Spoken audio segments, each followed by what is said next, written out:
Hello, and thank you for joining us here at Finding the Healer Within. Today we will be speaking with Liberian West African born Sandi K. Johnson, who has a BA and MA in English from Mount Mary University, is a current student in Carlow University Low Residency Program for MFA in Poetry, an English professor of 13 years here in Houston, whose published works include Little Kate's Shoe in Sounds of His House with National Book Foundation, Smoke Break and The Invisible Woman with Solstice Literary Magazine, and Waiting and Goodbye After Hello with Swirl Literary Arts Journal. Her awards include 2009 Solstice Institute for Diverse Voices Prize, 2021 Stephen Dunn Poetry Prize in Solstice, a magazine of diverse voices, 2023 Editor's Pick from Brian Mill Press Poetry Cycle for her poem Daughter of Our People, and 2024 Carlow MFA 20th Anthology for Dodging Bullets. Please enjoy this episode as we take a peek into the past and present of Sandi K. Johnson. So as you know, today we are here in conversation with Sandi Johnson, a professor, award-winning, and published poet, and mother of two beautiful kids. So we're going to be diving deep into how writing contributes to the healing process and healing our hearts in the dark spaces in our minds. So Sandi, you were born in Liberia, a place that was founded in 1822 as an outpost for returning slaves from the Americas, and it gained its independence in 1847. But we fast forward to the 1980s, and you're fresh out of the womb. You're just, becoming your own person in Liberia. And so, just in your childhood back then, what do you remember as your fondest memories before everything happened? Oh wow. Just being a kid. Just being a kid, going to school, playing with a whole bunch of cousins and yeah, there was no worry, had nothing to worry about and you just be a kid. Yeah, just kind of playing around, being Yeah, with playing family. around, man, out in the yard. And, we did the tatter balls, we did the kick balls, we did the little playing with dirt and all of that. So it was just kids being kids. Right, You and know? just kind of oblivious to like the politics and the government and stuff. Right, right. And, in my country, the adults stay with the adults and the kids stay with the adults. Kids stay with the kids. So you don't have a lot of, mixing of, what big people have to say. That's how they say, the big people Right, have to say, and we small kids, we just stay in our world. just kind of stayed in her world and kind of Hmm. like made it, just as blissful as can be, right? And Right, just without any right. worries. And Hmm. I imagine that's a lot of cultures where you keep the adults separate, and whatever's Yes. grown folks' business is grown folks' Grown business, folk. and Yep. yeah, and kids Yep. have their own business. Yes. But in 1989, how long was that after you were born? So I was born in 82. Oh, okay. Yeah. So not that long, Yeah. not that long of childhood before it got interrupted. And so Yeah, yeah, because it was in 1989. That's when the Civil War started in yeah. Liberia. I at least when it reached to us my front door kind of thing. And so and that's where we had to get our stuff and run, we say running from the rebels kind of thing, and just pretty much leaving everything. And that's just like in like, let's say, equating it to like, oh, here comes a tornado. We just grab everything and go, kind of Yep, thing. exactly. Wow. I know that I remember my mom and my older cousins and stuff grabbing maybe a pot or so because they knew they weren't coming back, Wow. and whatever food they could carry, they carry. So it wasn't like, oh, let's get my clothes and let's get this picture that we have taken or, the Mhm. TV. No, it was literally what you can literally carry on you. So Wow. yeah. Yeah, that must have been like a shock to the system because, Hmm. like, was it something like you where everything was fine one moment and then you're Right. like, Yeah. okay, we got to go now? Yes. Yes. Yeah. Yes. It was almost as if to say, the night before, my mom was like, well, we're hearing that they're coming, so we don't know. And then that morning we were like, okay, they're coming, we need to go, Oh kind of thing. wow. And so yeah, and just pretty much left, pretty Just much from the left. and where did you guys go from there? Like from your home? So from our home, we went more to the interior part of the country, where it's more forest and bush and stuff like that. Oh, like And so it was just to get away, because they were coming from the, how you call it, the city, hmm. and coming into us. So we were pushing back to go into the interior when they came. Oh, I see. Wow. So they were pushing people Yeah, further in, yeah, almost like trapping yeah. people to like The not be borders. able to get to the coast, kind of Yeah. thing. Hmm. Wow. So when that happened, like, how do you feel? Like, did you feel like you dealt with it in the moment, or you were just kind of in survival mode, kind of? I was just following along, and I remember I wasn't even old enough to run, kind of thing, so to say. So I was carried most of the time too, by an older cousin and stuff like that, and on his back or the shoulder, or even my mom at some times. And I remember passing through really dense, like, waters and swamps, Wow. and I had to go on shoulders and back as we cross, Yeah, because you were because too we're small. Yeah. going, yeah, because I was small, Mhm. and so I was one of the youngest, Wow. yeah. Wow, that's incredible. And then you I know you went to Catholic school, right? Hmm. And so when all that happened, did you all like seek refuge within the church, or like just like No, because wherever the you church could? was more in the city part, Ah, I so we see. had to go interior part of the country. So it was more of plantations and stuff like that Wow. going in there, and that is going in towards the rubber plantation, iron ore places and stuff Oh, like that. wow. So Like the industrial parts. yes, Wow. yeah. And from there, you guys just stayed there until. Well, we stay in abandoned government building for a while, and it was literally, people had the mats and lapas and put it on the ground with their families, and we were there for, I don't know, time, like I was young, and Right. so. But we were there for a while and made it a little bit better until we were able to go to an uncle that was living even more further, so like a Oh. distant uncle, and we went there to their his house, and I remember his house is just like 2 or 3 bedrooms, but it was like 20 of us, kind of thing, Yeah. and we stayed there for a while, until I think things calmed down, and then we didn't go to our house, but we went to my grandmother house in the city because they weren't there anymore. And Oh. so that's where we end up staying on Newport Street for most of the time. Wow. So And you that guys was the been. first round, the first round of rebels. Oh So there was wow. multiples, yeah. So there was multiple times where you guys pretty much Had to had to run run. for your life. Yeah. Yeah. And so, and Wow. even from that Newport Street, we ran into the American compound that was further towards the coast. We Yeah. was literally on the coast. And so, yeah, so we had that as well. And again, people just set up mats and tents and in like a big old field in the American compound. Oh wow. Which was a little bit more was protected basically, right? Or Well, not worse. it wasn't protected from stray bullets. It wasn't protected from any of that, but they couldn't literally come in, kind of say. Oh, so it was like semi-safe, but Right. there's still like war at Yeah. all in Hmm. the air, basically. Right. Right.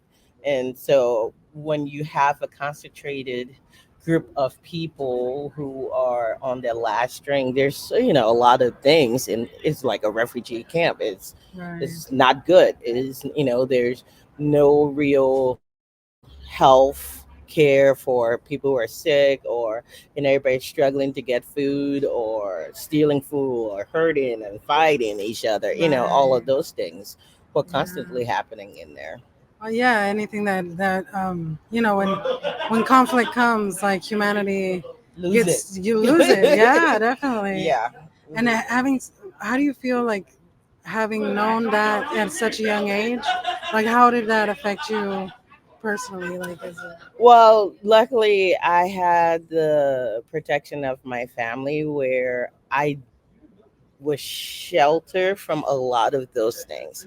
I mean, I remember them in passing, but I was the kind of kid who would rather have a book. And I literally was the book person, or either reading or sleeping to distract myself. And I literally spend most of my time doing the war, doing those things. wow, do you remember any books that Oh kind of yeah, I like? mean, I read all of the Nancy Drew Babysitter Club books, Wow. and then when we ran out of that, I actually found some Mary Herkins Clark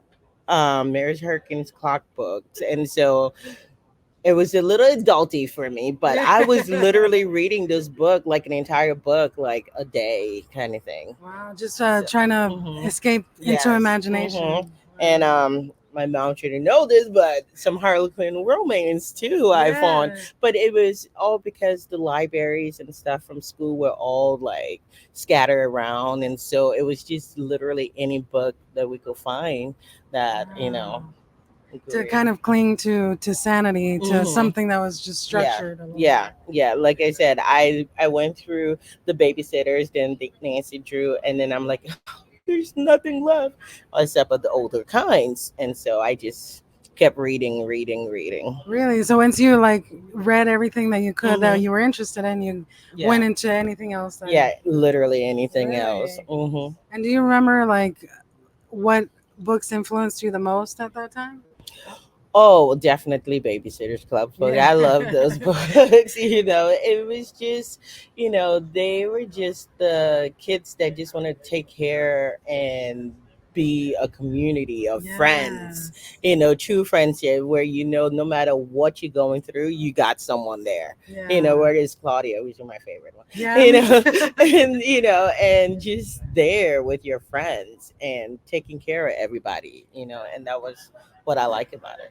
That's awesome. Yeah. And do you feel like you had just maybe like a glimpse of that community with your family, like being able to protect you and shield you from certain things? Yeah, definitely. Family stick together. So literally, we Yeah. did. So, Yeah, you did the necessary to get out of there. And then what happened that landed you here in the States? so my mom and my dad, because my mom worked for the U.S. Embassy, so she tried to get me and my brother out, and so did my dad. And so my dad got a friend in Cote d'Ivoire, which is a neighboring country Mhm. to us, and to take me and my brother. So we literally was in the back of a truck going through all of the countryside for like 2 days driving and hiding from rebels until we crossed the border and went to his friend. And then from there, we were able to get visas and stuff like that. And then, but to get the visa, we had to come back into the country. So we came back Really? into the country for like maybe a month or so to get all the paperwork done and stuff. Wow. And then we flew. We actually landed in Chicago, closer there, because my dad was in Wisconsin at the time. Oh wow. And so, yeah, so we landed in Wisconsin. And then that was what, 97? and Wow. so and so then I came here to Texas like couple of months later because my mom came, and so I wanted to live with my mom instead of living in Milwaukee. So my mom was in Texas, and so we literally been in the same neighborhood since then. Wow. So it was basically a period of 8 years where there was instability, separation from your family, and then the final was coming here to the States and Hmm. being reunited with your family. Yeah. Wow. And how do you feel that impacted you? Like, did you learn to be, I guess, more grateful or like cherish your family a little bit more? It's not so much of the grand scheme of family, it's about not to sweat the small stuff, man. If Yeah. you have been in survivor mode for, pretty much half of your life at that time, right? Right. Little things don't, all the Matter. things, Yeah. yeah, the things that, high schoolers are worry about, and like, I didn't really worry about those little things. And so for me, that was what it was. Yeah, because you were kind of forced into maturity Right, at a very right. young age. Yeah. Yeah. So yeah. That's craziness. So when you got here, was it hard for you to like to assimilate and like be like a regular teenager here in the States Oh, I or? was shell shocked Yeah. for sure. Going to all girls Catholic school in Liberia, you have limited everything. Hmm. You can only do certain things, be in certain clubs, be doing certain things. But when you go to school like Klein High School, like Yeah. the most whitest school in Texas, Yeah. you get all of these things, and theater club and and I literally was in theater club, Future Teachers of America Look club. at that. I was in it, yes, French club, because I had French background from Cote d'Ivoire, and so all of those things, I was just like, I want to do it all. Yeah, you wanted to I have the whole wanted to experience. do it all. I mean, I I even tried, like, the I forgot what it's called, but the one where the kids like beat, stomp their feet, Oh, smack the butt, stepping. stepping. Yes, I I was love horrible. that. I, Same. I quit, because, but I tried things. Right. I tried things that I didn't know that was available, to me in my life, and Yeah. so I did a lot of those things. Wow. So it was like, even though you were shell shocked and you were like kind of shy from what you Hmm. tell me, like you were still open to I life. was open to life. I didn't talk a lot, a lot of times. I actually recently just read a prose poem called Jamaica Mon. And so a lot of the students thought I was Jamaican, because all they Oh heard yeah. my accent. And so in the hall, there'll be Jamaica Mon, and stuff like Yeah. that. And so, but it was mostly because I didn't want to talk. Because once you talk, they hear your accent. Oh, where are you from? And then you go down the story. And as a young child, I didn't want to talk about those stories yet. Right. And so I just let them call me Jamaica Mom for the longest time. But I did get involved in the things, and, in theater and stuff like that. But I just didn't want to talk about me. And Right. that was the difference. And when is it that you like started getting interested in writing? Was it because of that lack of verbal communication with people? I've always loved writing. I mean, even when I was little in the convent school and stuff like that, I would be like, I want to be a writer, but I want to be a nun. Can the Pope let me be a writer and a nun too? But I Yeah. had those dreams of Hmm. writing always. So, but I just continued to just write everything I felt. Even though in high school at that time, you still try to censor yourself because you're Right. afraid of what people will say, Yeah. and um, what your parents will say, oh my gosh, Right. and things like that. And so it was not until, I would say, close to graduating from college, when decided to uncensor myself. Wow. And Yeah. is that when you just started to like let loose with your writing and Yeah, I mean, be more authentic with my feelings of it.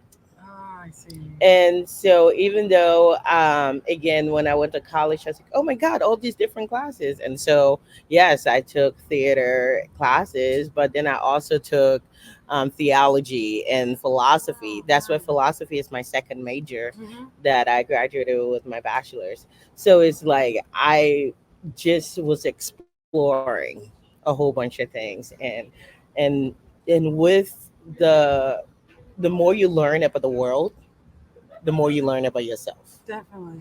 And so that's how I grew, to be able to be more authentic with my attachment to my words.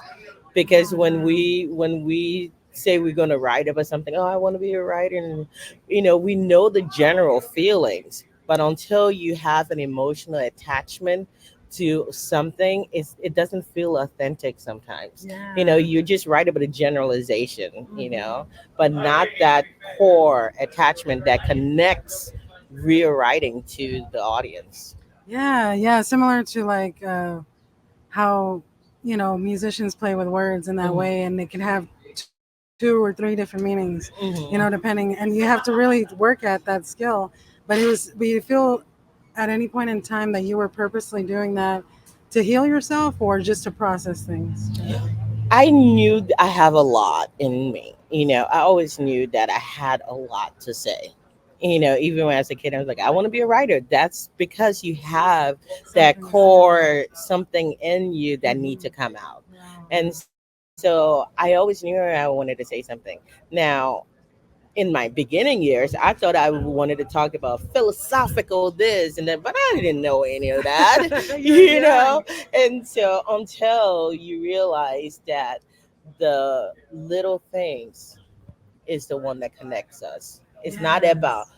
we should do this and save the world. It's like how did I pick up, you know, plant a seed, you know, Yes. to save the world. And so that's the difference. And I had to transition, and that is with understanding myself.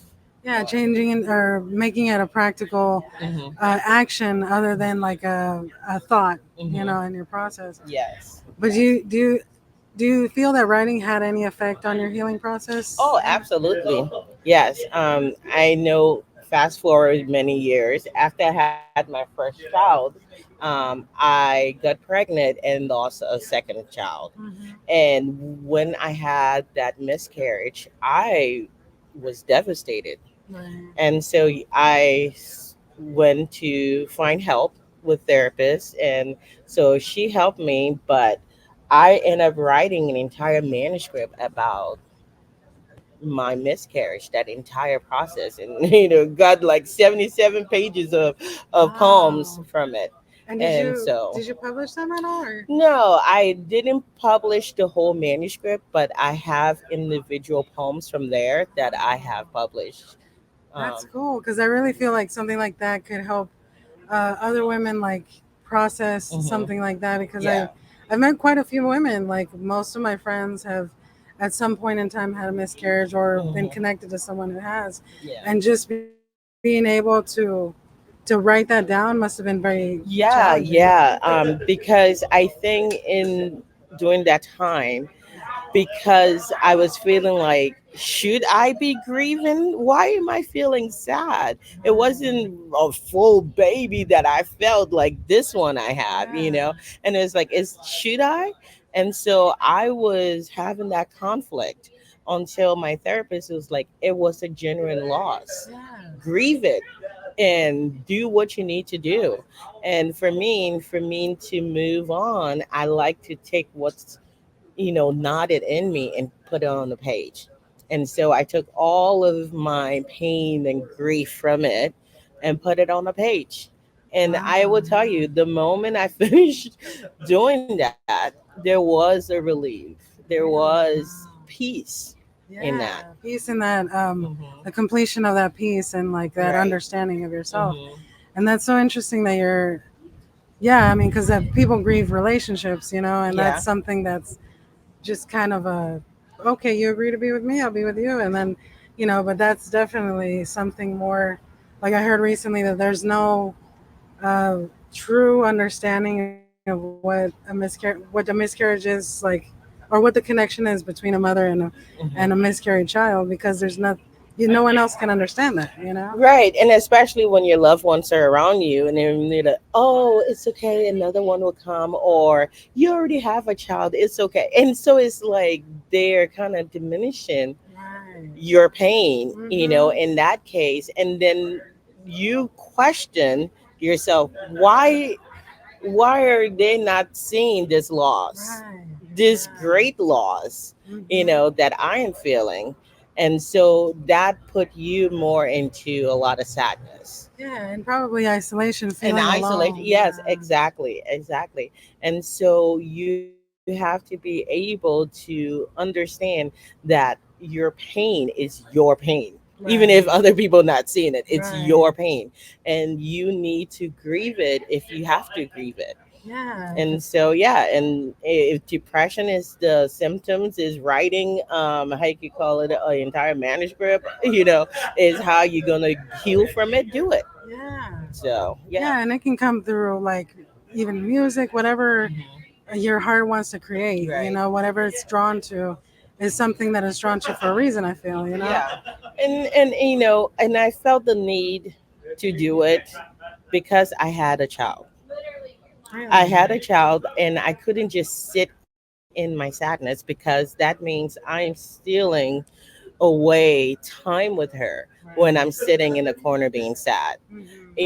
When I can't pay attention to her fully. So I had to get help Right. really quickly, to get back to her life, that she still needed me, Oh yeah. and so I had to do that. Yeah, definitely, especially taking time to speak with someone that would hold space. And Hmm. I'm learning that more and more as I go along. Is holding space is so much more important. Just sitting with someone in their pain and just not saying anything, not trying to relate, just sitting in there and just okay, let's sit here. Right, right. And I realized that I actually needed that help when I went to go do a pap smear after, to check to see if anything is left over and stuff like that. And literally, when the doctor was like, "Oh, it's all good, it's all clear in there," and I'm like, "Oh." Yeah, it I'm gave like, you "But some that's not what I want," kind of thing. right. And Yeah. then she looked at me, she's like, "You look like you really need to talk to someone about this." Oh Because yeah. usually people be like, "Oh, clean bill of health," and I'm like, "No, it Well, you, shouldn't be, right? There yeah. should be a baby in there Yeah, still," definitely. and stuff like that. And so yeah, that was the moment I needed to get help, and I Wow. recognized that other people were saying that I needed to get help too. Yeah, and it's important that to be able to take that step because so often women tend to like just carry it with them, like, oh, it's okay. I'll carry it with me until I die, and Yep. then you hold on to it and then you end up like, yelling at someone for no reason or, Right, right. taking it out on someone else. Exactly. And when you have little kids, you got to heal. Yes. You got to heal, because what you're doing is flipping your pain on them and Yeah. sticking to them. Yeah. Literally, they are that glue that is just gonna just get all your stuff stuck on them. And you got to be Yeah, careful definitely. what you throwing at them. Yeah, because those are you brought them into the world not to suffer, but to like learn and just be Be your happy and peaceful. legacy, be your bloodline, Yeah. and you don't want to have a tainted, sad, Right. bloodline. So you got to do Yeah. what you got to do, and that's why we have to take care of our healing. We have to take care of our healing. Definitely. And a lot of people seem to think that because of the chaos of life, I mean, it is difficult because of the chaos of life, but how do you find time within all that chaos to heal yourself? Do you just take a moment at the end of the day when everybody's sleeping, or what do you do? Yeah, my writing above all, always. So when my kids are in bed, my mom's in bed, because my mom have dementia, and I put her to bed too. um, I go outside barefoot in my yard writing, and luckily we have phones now, so me and Siri talk all the Yeah. time. I'm like, Siri, that's not what I said. And so I write a lot on my phone, and the month of April was poetry month, so I wrote a poem a day for Oh, for girl, every what? single day of the month, and I wrote a poem a day. And so every year I do that to celebrate the poetry month. Oh, And no so I've been way. doing that for a few years now. And so this month I just finished, the group of 30 poems, while writing other poems for my class and Right, wow. schoolwork. And so, but yeah, and so that's how I do. I get things out. I get things Yeah. out. Yeah, no, and I've read a few. I think you read to me the Invisible Woman, Hmm. and I remember hearing that, and I was like, whoa. And then I read it by myself, like a couple years later, and I was like, or a year and a half later, and I was like, Okay, now I see other parts here. Like, Hmm. and it's so like you can relate to it in so many different aspects, and through time, it's so awesome. Like, Yeah, I mean, Invisible Woman was definitely around the time where I felt like I was only a mother, a wife, a daughter with a aging dementia mom, and and nothing more. And so I felt invisible. I felt like I had to dim who I was so others could shine, survive, and right. live. And that's devastating. That's Right. devastating. And I'm not helping anyone else, Mm-hmm. not truly, you know. No.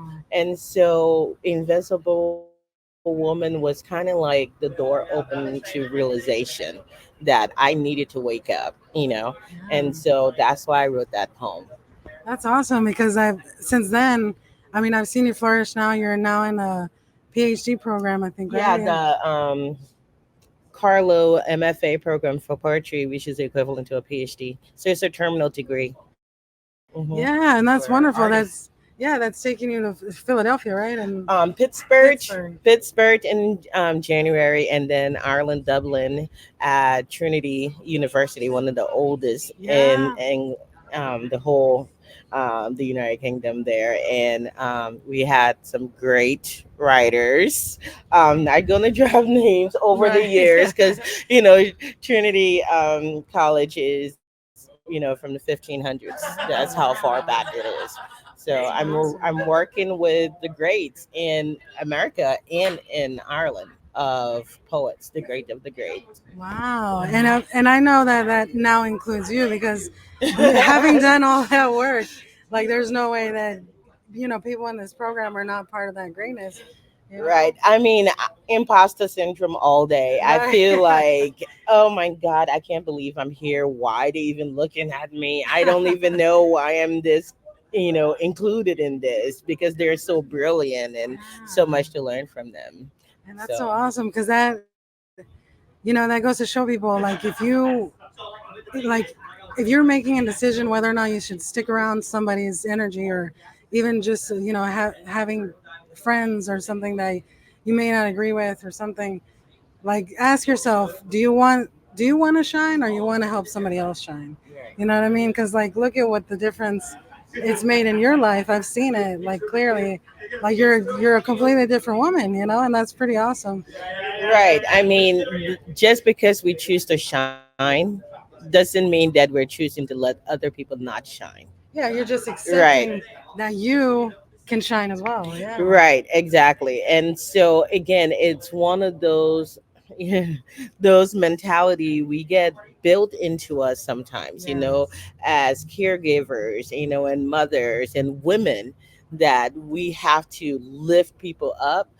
And so when we're lifting people up, it means that sometimes we're bringing ourselves down, right? Yeah. Like pressing ourselves down Yeah. and belittling a little bit of who we are.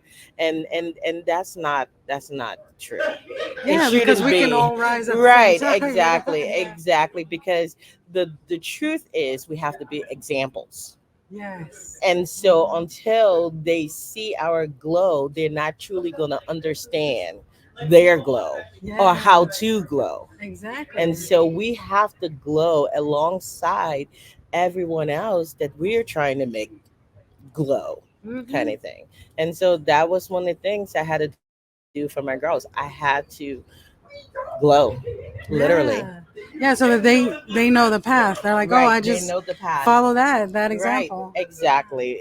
And like I said, my job as a mother, a parent, is to make sure my girls grow up to be strong, individual, independent, beautiful girls in this world, mentally, physically, and spiritually. And by doing Yeah. that, you got to be an example. You got to show them how to, right? Yeah. And so that's how it is. You can talk, talk, talk all day, but if you're not being an example, They're not gonna. yeah, Yeah, yeah. definitely. Yeah, because then they'll eventually learn on their own and they'll have their own coping Right, mechanisms. right. Yeah. But our job is to always try to make their life a little easier, right? Their journey a Exactly. little easier. Yeah. They will have theirs, Oh yeah. but we're like, how can I make it a little easier for you, right? And so Yeah. that's what I try to do. Create that template that they can use.